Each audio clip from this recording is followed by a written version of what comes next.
I went to a local comic shop today and got a whole bunch of books out of their dollar boxes. They had a huge amount of dollar boxes, and I ended up buying 30 comics, so I paid $30. And basically, though, I had only gotten through about a third, maybe a little over a third of the boxes, the long boxes of dollar books. There was still, I went through all the top row of boxes, and they had some more that I just didn't have time to go through. So at some point I'll be going back. But I thought I would just show off what I bought. This is the stack. I move this out of the way and I'll show what books I bought. And I'm going to show the non-Marvel ones first because I got mostly Marvel. But there you can see the a dollar sticker up there. For years, I've had this reprint of Beyond Blackthorn Publishing had put out in the 1980s. This reprint of Beyond Mars, the 1950s comic strip. And this is in black and white. This is issue number 3, issue number 4, and issue number 5. And I apologize, by the way, for these being at a sort of a slant the way this camera is, but that was the only way to do it on this cell phone. But anyway, so it's a 5-issue miniseries. So I already had issue number 2, so now I just need issue number 1 to have that set. So that was the only indie title that I bought today. This is challenge number 10 from 1986. This was the series where a different creative team did this maxi series that DC had put out, and they ended it on a cliffhanger. And then the next creative team would have to solve the story. This one's drawn by Curt Swan and Terry Austin, so it's who drew the cover there as well. So I have every issue of this except for number 10. And whenever I would look through cheap boxes, I would always look to see if number 10 would be there, and it never was. And that was the one issue I needed to complete the series. So finally today, after 10 years of looking through cheap boxes, I'm finally able to cross issue number 10 off my list. All right, and this was a nice surprise. The final issue of the 1980s New Gods reprint series. This series reprinted Jack Kirby's 1970s New Gods series, and then this issue had an all-new conclusion by Kirby. And this is from 1984. This comic was originally it's hard to see there, but it was originally $2. So I only got it for $1 today. So that was pretty awesome. Hopefully there'll be, next time I go there, hopefully I'll see some more, because I need about 3 more issues. Now this comic I already had, Secret Origins Annual number 1 from 1987. Again, it was $2 cover price. I bought this when it came out, and I still have the issue, but if memory serves, it's in another area.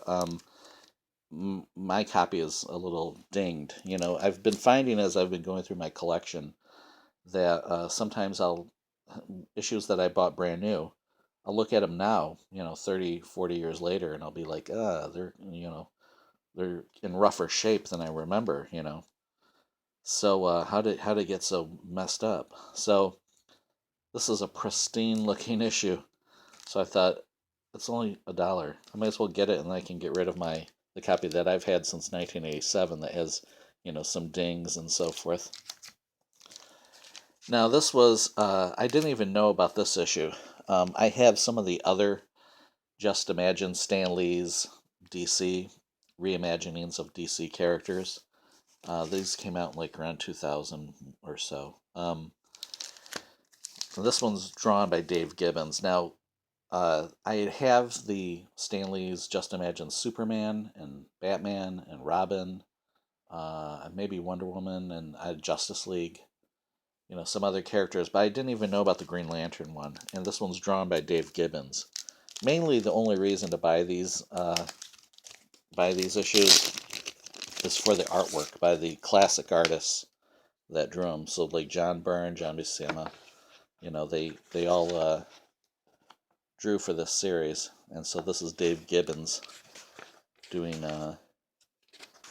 his version of Green Lantern, Stanley's Green Lantern. It sort of looks like Dr. Manhattan and Watchmen there. But anyways, so that 50 cents is written on the bag, but it was actually $1. All right, and now we get to the Marvels. I used to have this issue. In fact, I bought it when it came out, this photo cover of Dazzler number 21. At some point, I sold a lot of my Dazzler issues, and including this one. But this was such pristine condition. At least it looked that way on the bag. I think there's maybe some, you can see a little spine wear here and there, but it looks great. So I decided, you know what, it's $1, I'm going to get it. As well as just issue number 26. They had a few more Dazzlers, and I'm thinking, you know what, I got rid of some of my Dazzlers and kept some of my Dazzlers, but I'm thinking, I might just get some of them back, especially when they're in nice condition. Now here's a story about these ones. I was going through as I mentioned before, I was going through my comics collection, sort of updating the list, which I hadn't really done too carefully since, 2013 or something like that. And I noticed that certain issues that I had didn't, like I said, they didn't look as good as I remembered them. I'll show you 2 examples. These 2 I bought today for $1 each. I already have them, but here's the issues I had. I bought these brand new when they came out, the same comics. But when I was looking through them recently, you'll notice there's a big stain there, and it sort of runs through the pages. So there is on the front there again. You can see that stain, which is not supposed to be there.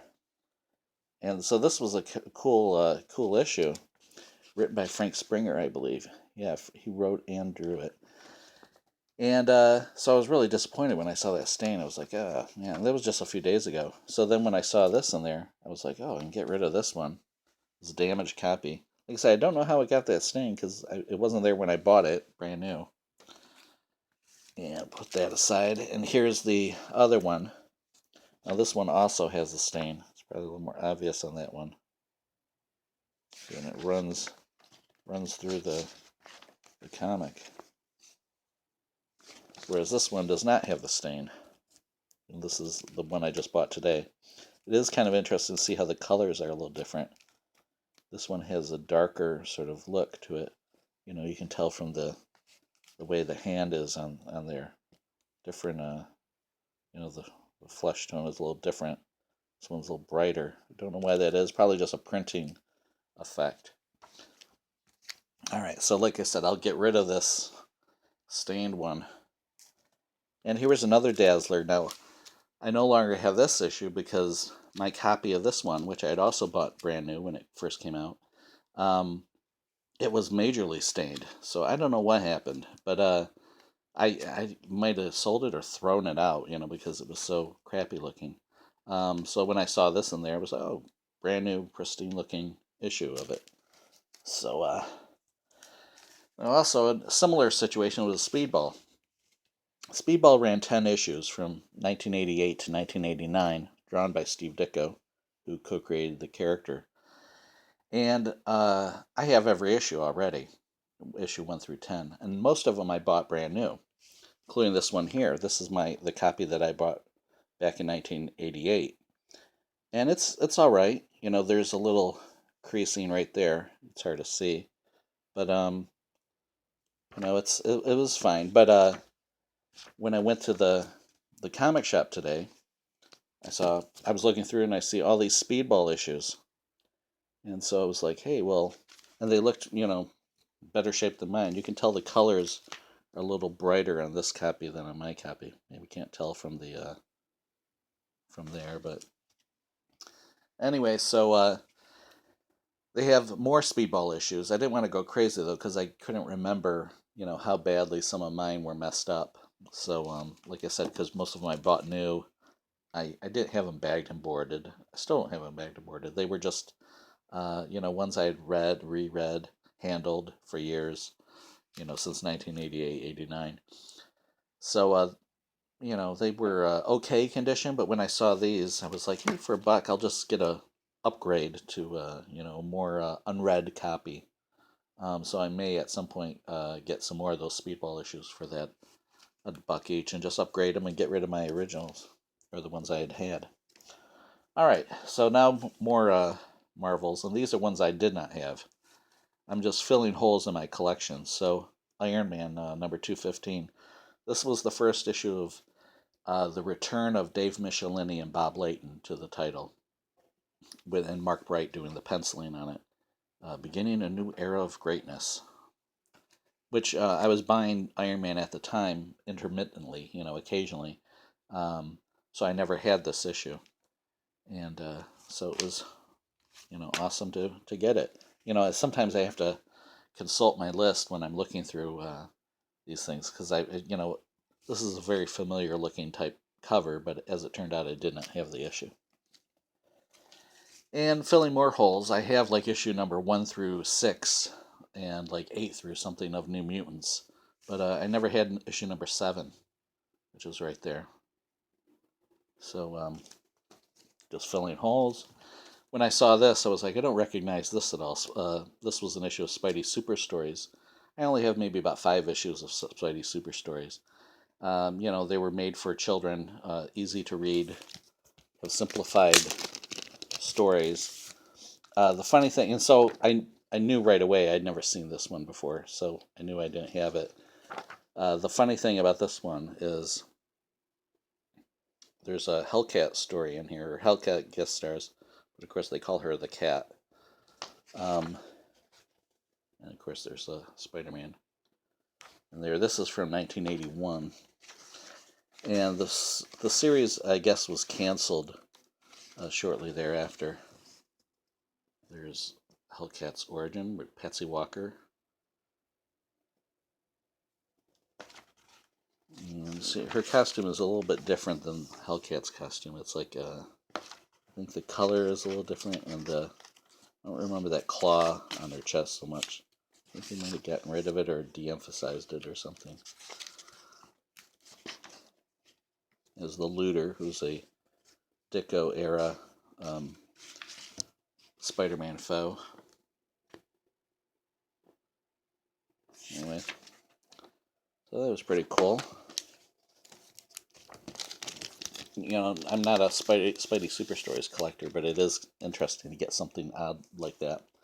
Here, speaking of odd, Dennis the Menace number 3.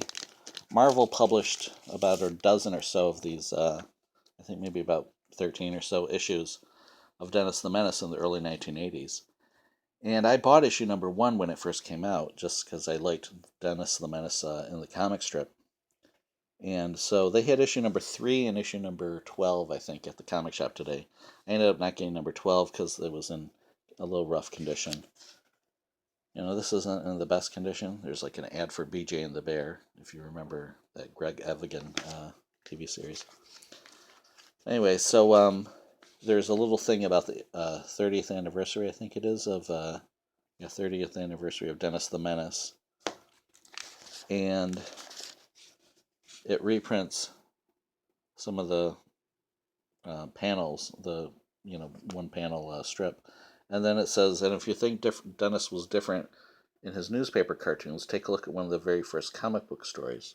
And on the next page is a reprint of an early Dennis the Menace, where he looks a little different.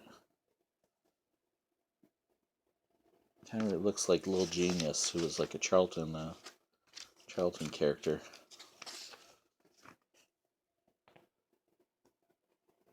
Anyway, so that's... The comic shop actually had a ton of... There was like all sorts of... There was like a Fox and Crow issue from the 50s, I think. All sorts of cool stuff. Well, these, I wasn't planning on buying any Cole issues from the 70s. Not particularly a fan, but I saw these in there and they looked in nice condition. This one, in fact, has a Ditko reprint at the back of it, because I looked at these earlier before I did this video. So issue number 12 from February 1974. Interesting combination. Mike Plug pencils, Selby Sema inks. And then, let's get to the back here.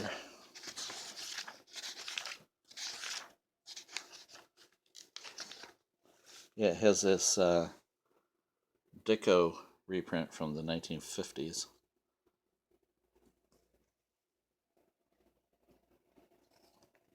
So I had not seen this story before.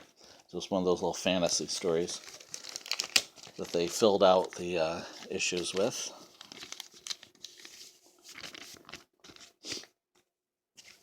Like I said, there was issue number 13, issue number 21, issue number 24. That little mark is on the bag, not on the book itself. They were in pretty nice condition, too. Issue number 26.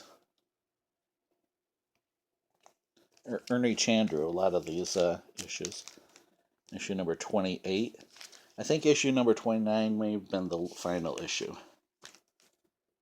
And a good thing about collecting, a series like Cole is that it's a short run. So if you don't want to have a gazillion issues, you can, just get the few that were printed of that series and call it a day. All right, Spellbound. This was a 6-issue series, I think in 1988, and very 80s looking character. It has like these leg warmer type things in her legs. This was the only issue I needed to complete the run. It's funny, it was 1988 or so, and the cover price was $2.25 because it was thicker paper, it was thicker issue, and it was on better paper. So yeah, now I got the whole series after all this, however many years it was that I was wanting to get it. And then finally, a whole bunch of Marvel Fanfare. Marvel Fanfare ran like 60 issues back in the 1980s, early 90s. And until today, I needed a whole bunch of them to fill the run. Now, after this purchase, I only need the final 2 issues, like 59 and 60. And then I'll have all 60 issues of Marvel Fanfare. So this has a Weird World story drawn by Pat Broderick, issue number 26. This has an X-Men story, issue number 33, that was originally intended for the Quest Probe miniseries. If you remember, that was like a video game themed, video game tie-in series. That there was an issue with Spider-Man and I think an issue with the Hulk, and then there was supposed to be one with the X-Men. It never got published until Marvel Fanfare decided to publish it. This is a Warriors 3. In fact, both of them, issue number 36 and 37, drawn by Charles Vess, who has a very illustrative fantasy art style. Issue number 43 has a Namor story and a Human Torch story in it. And finally, 45, the all pinup issue. So the whole issue is just pinups of various characters. And that cover is drawn by John Byrne. And it's one of his typical group shot photos. And that's it. So that's what I bought. 30 comics today for $30 at my local comic shop. I'll be heading back up there probably next week to get some more. Hope you enjoyed the video. Thanks for watching.